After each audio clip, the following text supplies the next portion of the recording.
welcome to the Talkies.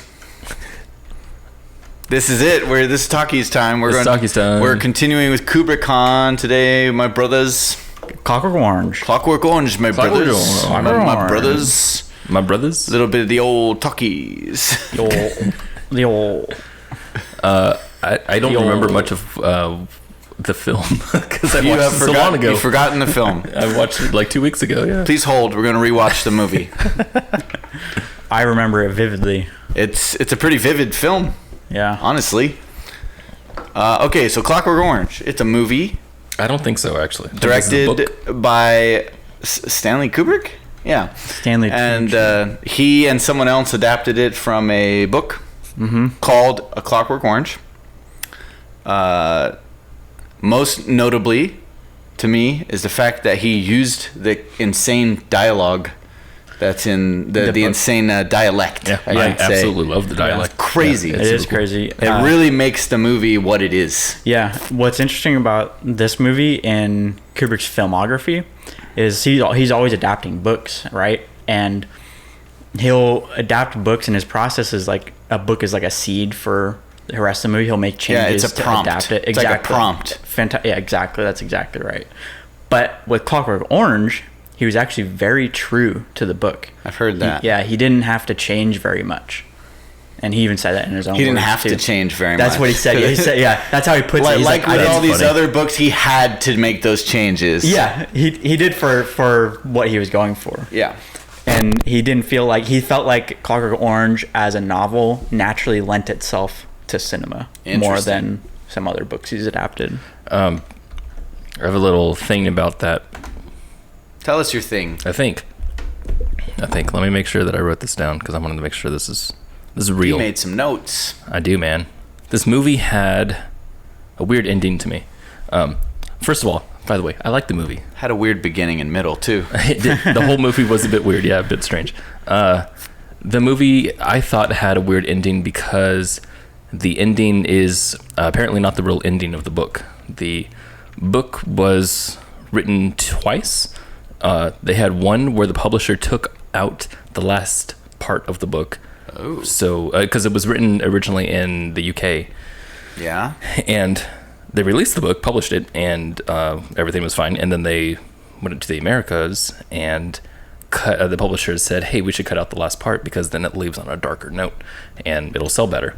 And apparently it did sell better. The Americans want a darker ending. That's what the publisher thought, and I guess the author was just like, fine. So what, it had like more of a happy ending bow put on it? Yeah, so Alex, the character, he was reformed afterwards. That once he got out of the hospital, he started making different changes in his life, and he became the reformed individual that he was supposed to be. By choice? By choice. Instead of by manipulation? Yeah, exactly. So, that doesn't sit well with me. Yeah, so what was weird about because I'm American. What was weird about the ending for me, and how everyone says that Stanley Kubrick chose to do the book that was missing the last chapter as opposed to the other one. What didn't sit right with me was that the way it ended seemed to close off the wrong type of arc for the entire movie. The movie I felt like was about Alex because that's I feel like how Stanley made the movie. It was about the main character. It wasn't about anything else. The theme of the movie seemed to be less about reform itself and more about this specific way of reforming and this specific individual it affected, right? Because we were so closed in on Alex's POV the whole time, right? Especially even the thing that you and I talked about, Taylor, about where he thinks about the Bible, you know, and talks about how he would have been one of the Romans. That's what he identified with. Yeah. So I don't like the talky, preachy bits. Right. Yeah. The preachy bits. Right.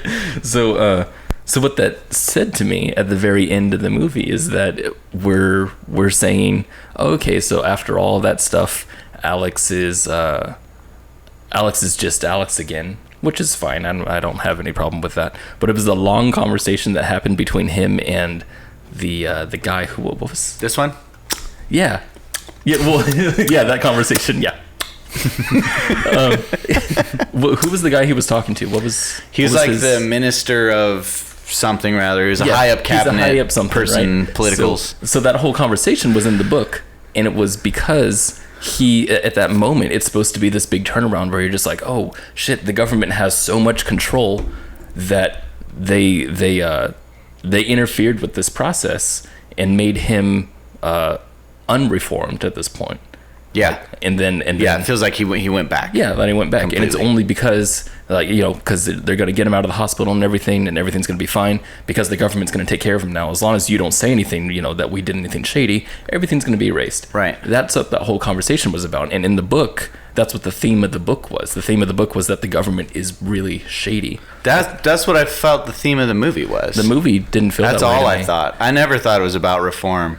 It felt like it was about authoritarian government. It didn't feel like it was about politics. Alex more to you? Well, Alex was the moving piece that show. He's a character living under that kind of dark dystopian. I felt like reality. I feel like his arc was incomplete. That's what it felt like. What's happening here? There we go. Because he ended up where he started.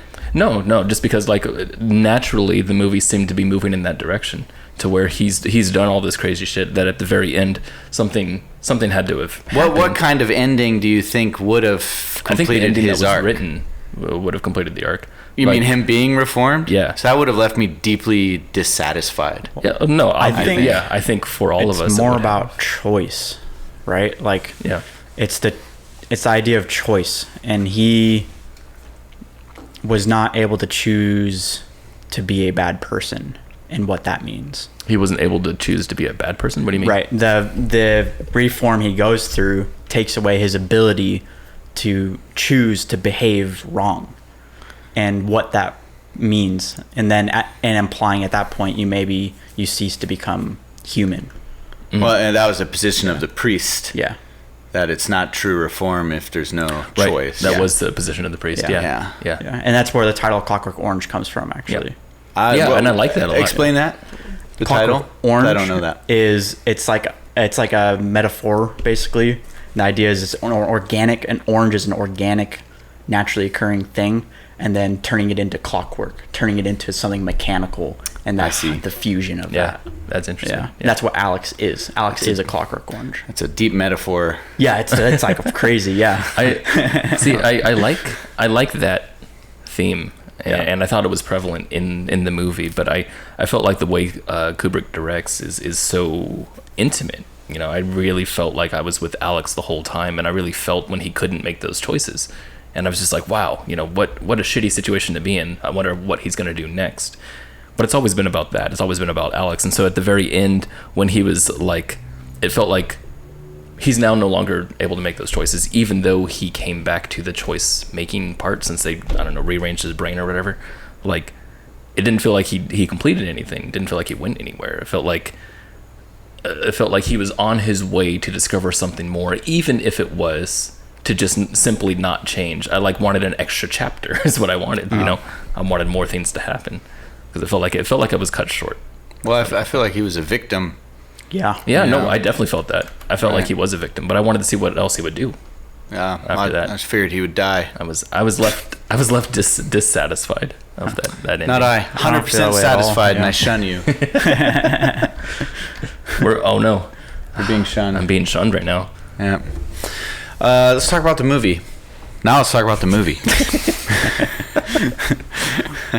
I love the actor who plays Alex. Absolutely. Now his name escapes me, but he is a phenomenal character actor. Yeah. Today, he always plays an extremely proper but somehow menacing British man. Is there an actor or a character I would know?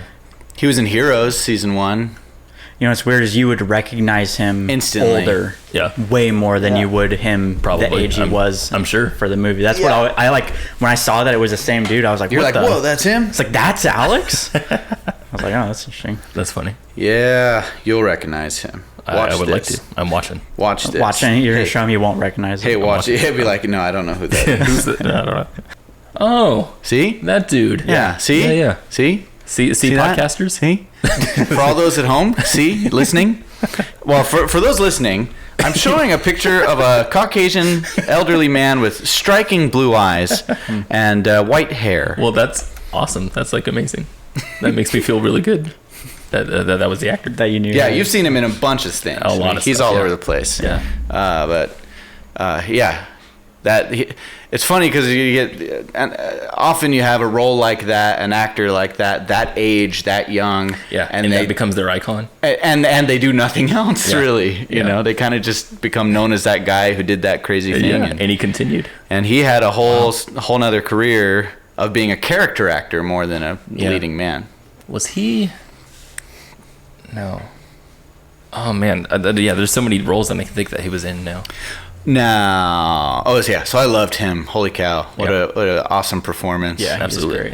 Yeah. Honestly, great performances top to bottom because you can't get away with a bad performance in a Kubrick film. 'Cause No, he I will think murder you can. you. You can. He'll murder you. You can't get away with a performance he doesn't want. True. There it is. True. But There it you is. can be. Ding dong. Bingo.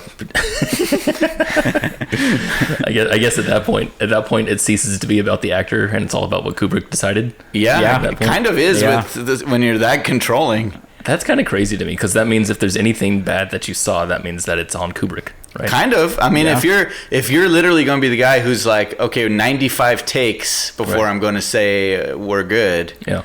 then I'd say at that point it is pretty much 100% on the director. If it's yeah. So if you disagree with any parts of the movie, it's The if director's it's we fault. got 10 minutes to sunshine, everyone let's all be 10 minutes to sunset. Yeah. Well, let's everyone be on our A game to get our shot while we still have the light. Then it's on everyone, right? Right? You blame whoever screwed up. Sure. But you're on a soundstage, you got like yeah, if you build London in a soundstage where you can control every single thing. that's good. Yeah, there's this actually interesting quote of Kubrick in an interview he did where he talks about how he doesn't actually want to manipulate actors very much, or at least he doesn't want to like. He tries to look for actors that serve certain qualities rather than like taking anybody and making them do what he wants. That's interesting. So they're still doing what he wants, but he finds people who are more natural at what he so wants. he It's wants- weird because yeah. that kind of like Yeah. goes against what he did in his other quote, which was like he wants people to break down from the script, right?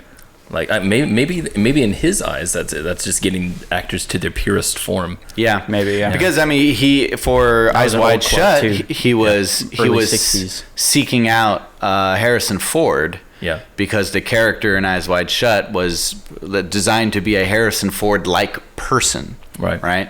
And so once Harrison Ford was out, it was well, we're looking for an actor that already embodies several of these qualities. Yeah. Yeah. Whereas the other line of thinking is go get that great actor who can turn into anyone. Right. Tune into Which suggests to me that Kubrick probably wouldn't be the type of guy to work with like a method Right. actor. He Yeah. wouldn't want to work with Johnny Depp or Daniel Day-Lewis. Daniel Day-Lewis. Yeah. Wouldn't be his forte. It's interesting, yeah. He'd tell Daniel Day-Lewis to be himself, and Daniel Day-Lewis would be like, "What? I don't know who myself is." That's funny. It's interesting. Some of the like side characters he casts, like the dude who plays the writer in this Loved movie. that guy. Yeah, and he's a guy who has been in 2 Kubrick movies that I can name off the top of my head. What else was he in? Barry Lyndon. He plays the Irishman. Yes. Yeah. Plays the other Irishman in Barry Lyndon. That's And- cool. Yeah, but like that's like a totally night and day different performance, which is interesting. His performance was wacky. It was so over the top. Whose performance? In Same. the second act. Yeah, and The writer who they attack and rape his wife. Yeah. Oh, that Right. guy. So in the first performance, he's just like a victim. He's a normal person. Yeah. But when you see him the second time, it is like cranked up. You're talking about the guy in the wheelchair? Yeah. Yeah. Later on? Yeah. I hated his performance, absolutely. Yeah. Cool. Absolutely hated it. Cool D. Yeah, thank you. I loved it. Thank you. I loved when he heard him singing in the rain, and his eyes roll up and he starts. Dude, going, I fucking love that. I thought that was so goddamn cheesy. I don't know why. I can't. Because you don't like So you movies, don't- D. Yeah, you have a bias against freaking old don't like movies. movies. No, I liked everything else about this movie. In fact, the Standing in the Rain portion, I really, really liked, and that was actually even a scene that wasn't in the book. Yeah. that was The rape scene? yeah, Yeah. that was just purely Kubrick, and Kubrick was like, "Let's just have the rape." Like, I like That was pretty demented. That yeah, was like well, seriously it wasn't even Yeah, like it was. high level tension. I wouldn't say it was high level tension. I didn't feel tension from this movie a whole lot. I did see the things that were happening. Well, okay, for example, let me talk about this aging thing for a second. Blade Runner versus Blade Runner 2049. I felt like both movies encompassed all the emotions that they were going for. Right? Blade Runner 2049, I would not say is any better besides aesthetically and maybe some other stuff when compared to the original, just because I feel like they both embody what the director wanted to do. But other than Kubrick's 2001 and Full Metal Jacket, maybe, I feel like most of his movies they bank on emotions that are probably set in the time more than what emotion just is to me. And maybe it's just because I relate so much with regular filmmakers nowadays. Like contemporary filmmaking is probably what I relate with the most, which is why 1917 is just the best movie ever made. Like the rape scene, I really thought it was great because it felt like all the actors there, it felt like all the characters there were reacting to a real situation that was happening. Whereas the guy in the wheelchair later on, the writer, is like having like this seizure. It felt like it was like a play. It felt like it was like something that you told somebody to do. Did not feel real whatsoever to me. And same with him at the table. Like I want to compare him to what's his name from Breaking Bad, Salamanca, Hector, the guy who's in the wheelchair. Well, they kind of look a little similar. They do. So like when Hector's doing this thing, over and over. Yeah. It's because he's really, really angry and he can't Talk. talk. Yeah. And it felt like the same mannerisms from this other guy, but he can talk. He can do these other things. But they were trying to do fundamentally different things. No, with those absolutely. two Absolutely. But scenes. but what I'm saying is that Hector, I felt like, accomplished the emotion that was supposed to be happening there, and I don't think the writer did. Well, I think the writer absolutely did, but it wasn't through means of trying to make you feel like something is real in your reality. Yeah. It's a different reality. Yeah. Yeah. And sometimes I find I identify more with a alt reality than with something that I would see in my everyday life. There you Me go. too. That's my disconnect with Yeah. everything Yeah. that you guys really feel. Yeah. Is I feel like the absurd connects to me deeper. See, Yeah. the absurd gets away from me the most. Yeah. Yeah, absolutely. Like Climax is one of those movies that has such crazy emotion in it, but it's crazy emotion for the world. Like it's I'm never seeing that happen in real life. Yeah. Well, when he did that eye roll thing at the door and had his little seizure, to me, I just felt like there was screaming inside of my head. Yeah. Like So did I. just Yeah. intense. Yeah. Just the pure rage of knowing that this guy brutally raped and eventually murdered his Absolutely. wife, I- and now I he's was here like as a guest in your home, and he's taking care of I was them, almost hoping he realizing wouldn't that, connect you know. it. Like I was afraid for when he realized, Well, when I he was put two too. and two Yeah. together. I'm like, here it comes. And Yeah. then as soon as I saw the switch thrown, it was just like I felt the. I was too. Absolutely, I was too. with But it. if that's the way that we're talking about emotion, then at that point where it's an alt reality, it feels like it should be in the kind of Spielberg kind of sense, where Spielberg creates a world that you need to go inside of in order to experience all of these things. Like these things aren't happening in real life; they're not grounded at all. They're just things that happen, and just happens to be in this alternate. That's probably exactly why- how I would explain That's this probably why Kubrick movie. and Spielberg were actually great friends, Right. And No, mentors. Yeah, too. and when I watch a Spielberg movie, I'm stepping into a different reality. I'm saying, I mean, in the first sequence of this film, I think it tipped its hat in that, and basically telling the audience, you don't know any of the rules of this world.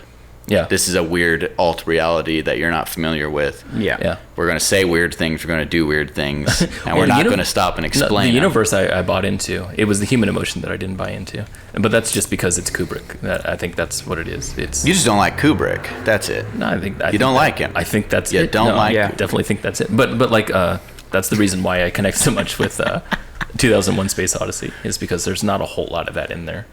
There's a lot of dialogue is like almost stripped from that movie completely. That's what I connect with the most. Yeah, is the visuals. That's why 2001's my favorite. Yeah. I maintain that all of his. Though.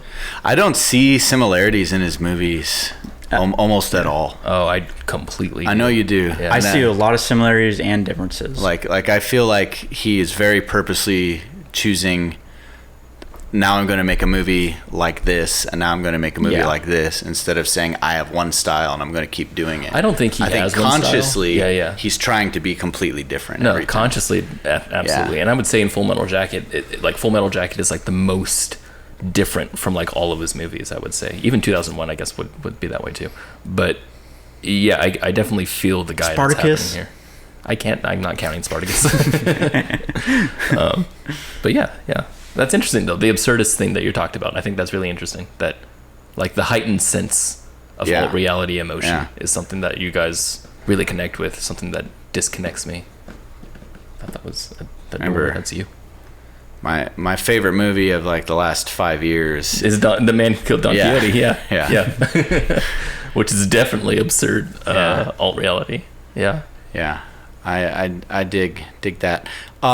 Good. Yeah. Well, breakthrough. What a breakthrough. I like extremes in anything. You don't say. Yeah, I like extreme things in art. Which is why I feel like Climax should be your most favorite movie of all time. It's one of my favorite movies. I mean, like, I love that movie. Yeah. One of the reasons why I liked Hereditary so much was because it felt so grounded. It was like the most grounded movie that had surreal elements. That's why Hereditary is such a sacred movie. Yeah. Like, there's nothing like it. Absolutely. And I maintain it's a better movie than the motherfucking Shining. Oh yeah, that's right. Yeah.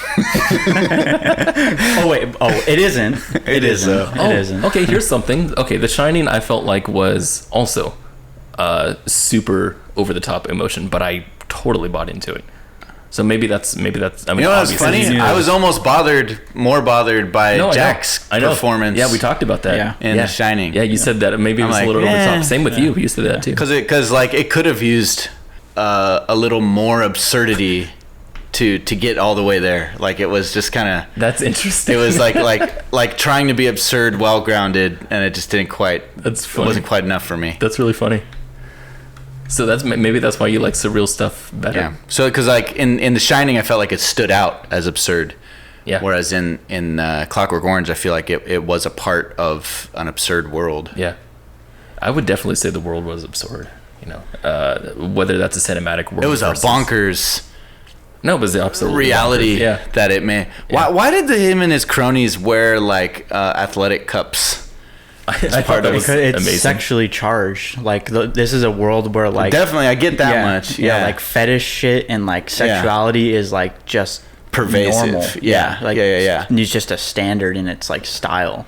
I felt like the movie was trying to, or maybe the book was trying to point that out a little bit more.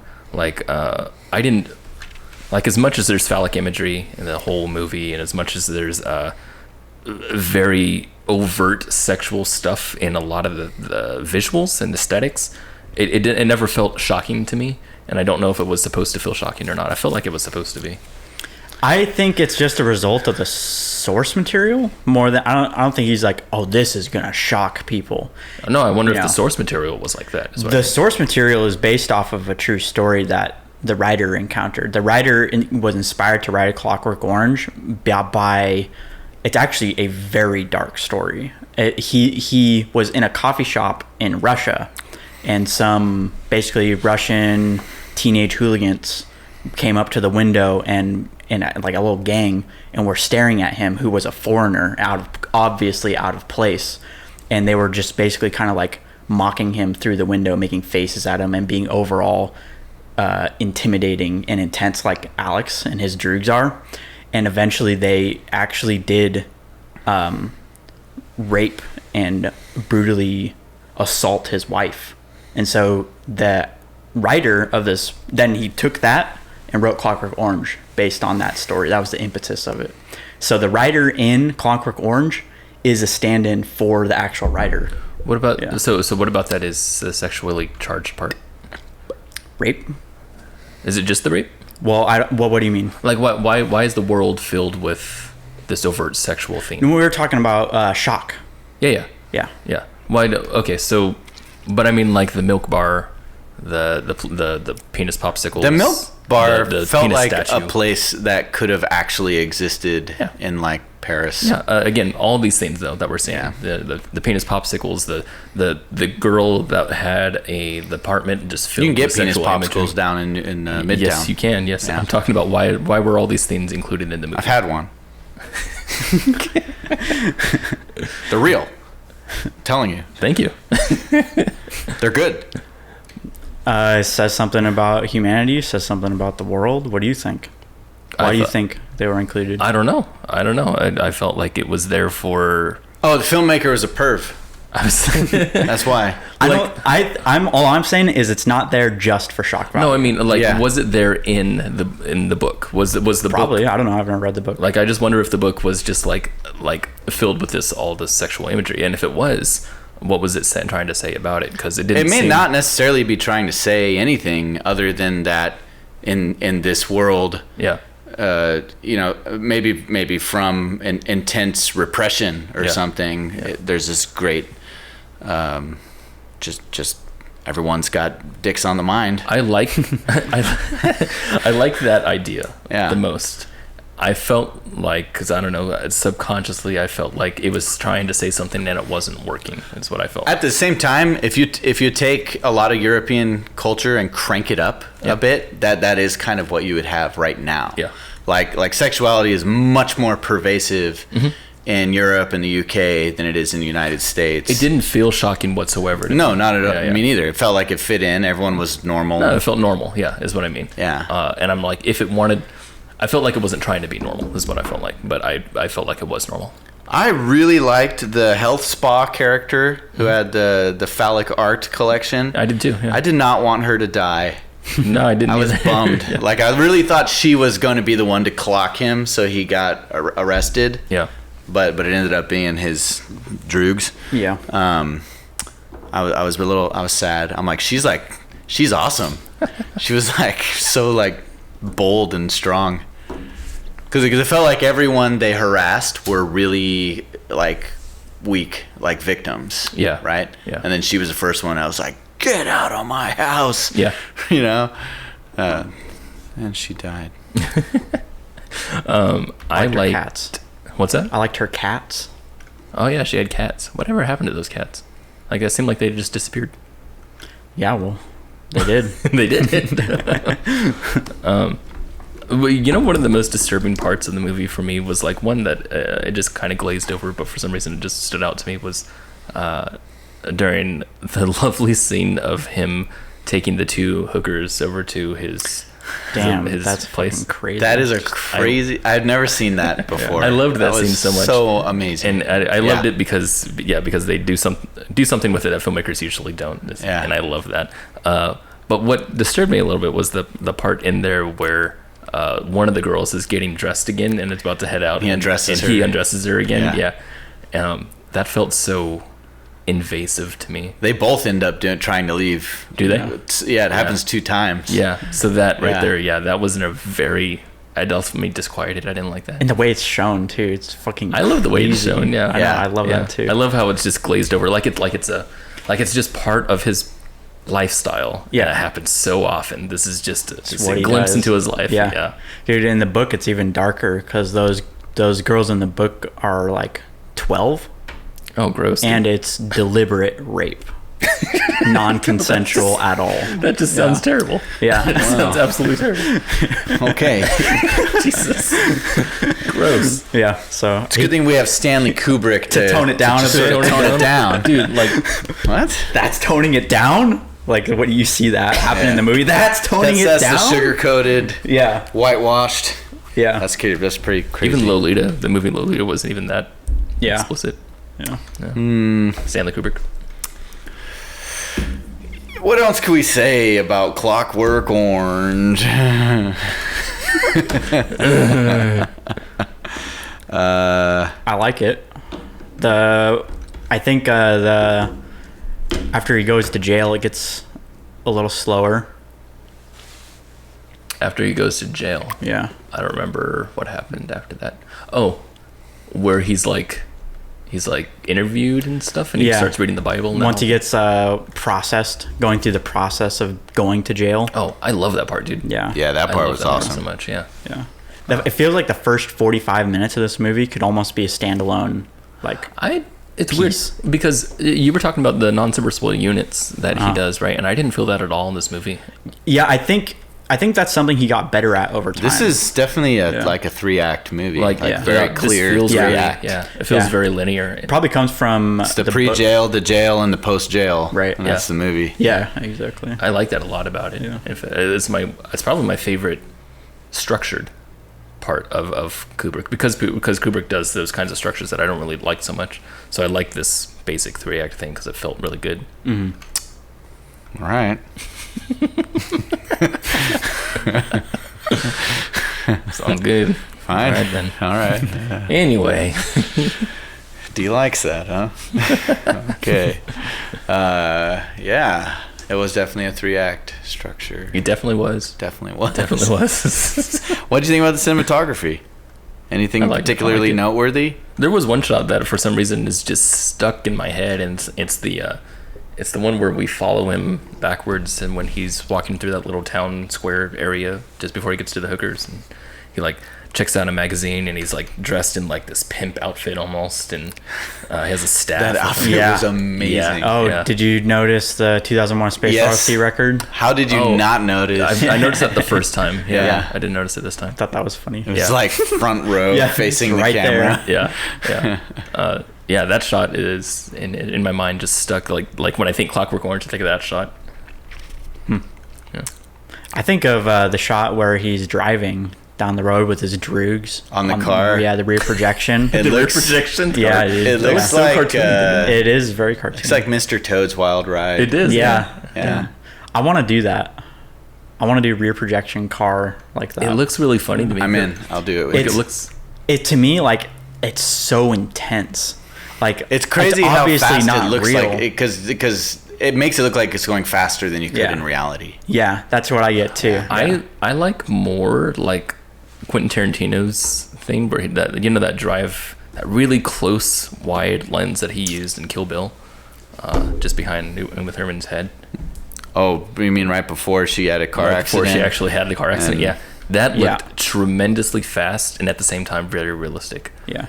Because I think that was as fast Yeah. as you could go in real. Yeah. Yeah, probably Because that's what Yeah, it and was. it was That's probably- dangerous. Yeah. Yeah, and that's what I liked so much about Yeah. it. Yeah. You can do that, yeah. But I particularly like the uncanny effect. Oh, really? Yeah, that's I- interesting. yeah. So you acknowledge it's uncanny, but you Yes. just It totally just looks like it. weird. Yeah. Yeah. That's I interesting. like that aesthetic. Yeah. Yeah. And I like that I can see the film of the rear projection shaking. Why is Yeah. that? Why do you like it? It just resonates with me. Yeah. It hits a chord. It feels like It feels insane. It feels frantic. insane. It feels more Yeah. frantic. Interesting. It feels illustrative. Interesting. Yeah. That's pretty cool. Yeah. That's a neat way of looking at that. Feels like a cartoon to me. Yeah, and that's part of that. And that's good. Yeah. That's I'd say, and that's bad. I think That's that's a a good side thing. effect. And whether if it's not your taste, then obviously you won't like it, and Right. you'll see more of that Right. than the other thing. yeah, definitely. I happen to like cartoons. Yeah. Yeah. You also like the word "silly" being used as a good thing. Well, yes. Yeah. That you say it like, of course, like of course. that's silly. Yeah. Thank you. You're silly. no. You're silly, Kenny. That's silly. Thank you, guys. That's awesome. I respect you. You respect me. Thank you. You're silly though. Thanks. Yeah, you're welcome. That's silly. Good. You know what was a silly movie? Clockwork Orange. Joker. Yeah, dude. Compared to Clockwork Orange. I have a. That's another episode. Not even going to talk about it. Did I strike a chord? Yeah, I was about to say something like, I got something to say about the. Wait a second. No. Wait a We second. already did our Joker one. Yeah. Our I'm Joker done. was our longest episode. Did you know that? Yeah, Really? because we weren't talking about the Joker. We talked about everything. Oh no, actually no. Star Wars I episode was 9 gonna say. our I was like, that had longest. to have been the Yeah, longest. but Yeah. Joker was our second longest. Yeah. Yeah. Do we have Actually, anything? this movie was sillier than Joker, in the good ways. I don't know what that And means. and the Joker was silly in bad ways. Here's something interesting. Okay, so The Shining. The reason why I like it so much is because I never felt like it was silly. Bad silly? Well, to me, it's bad silly, but to you, it might be good silly. So that's why I'm thinking none of The Shining was silly at all. Same with 2001: Space Odyssey. There was a little bit of The Shining that was bad silly. Not good silly. Just a little bit, yeah. Is there any good silly in it? Good silly. Yeah.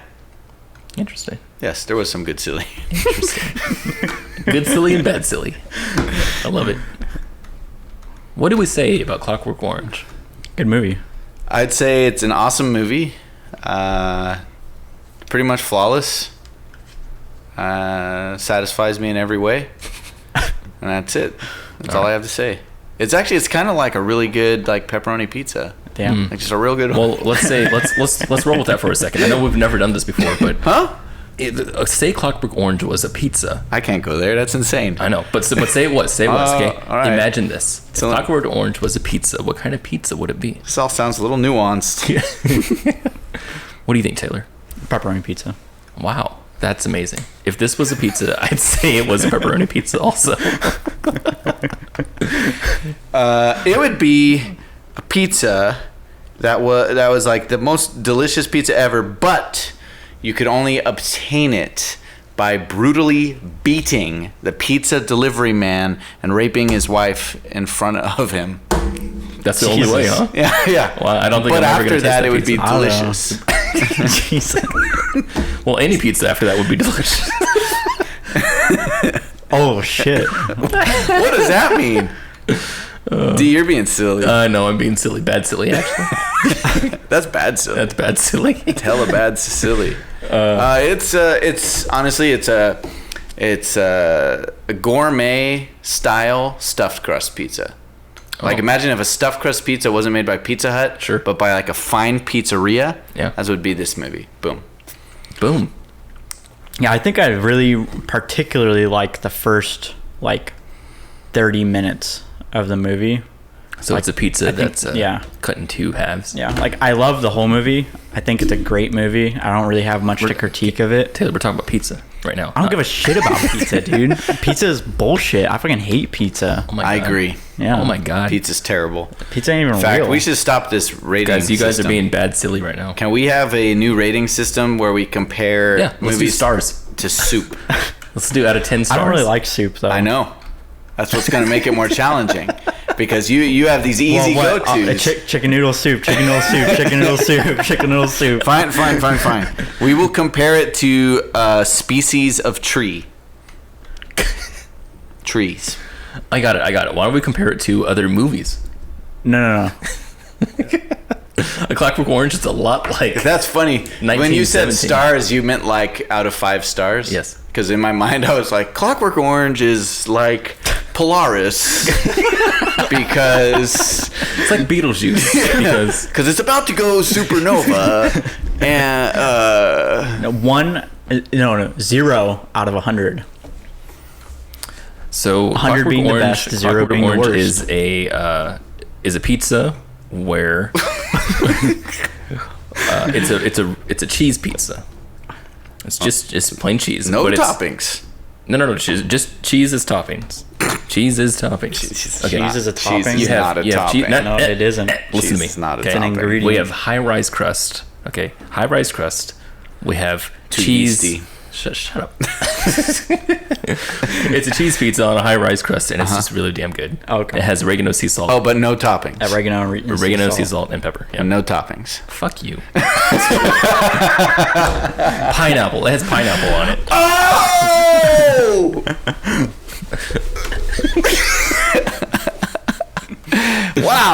Wow, you heard it here first. You heard it here on the Talkies. Is that going to be our ending for every... You heard it here first. You heard it here No, first. our- Clockwork Orange was made by Stanley Kubrick and is a movie. Our ending to every episode is asking if that's going to be our ending. Is that really how we're Is that ending gonna the be movie? how are we going to end?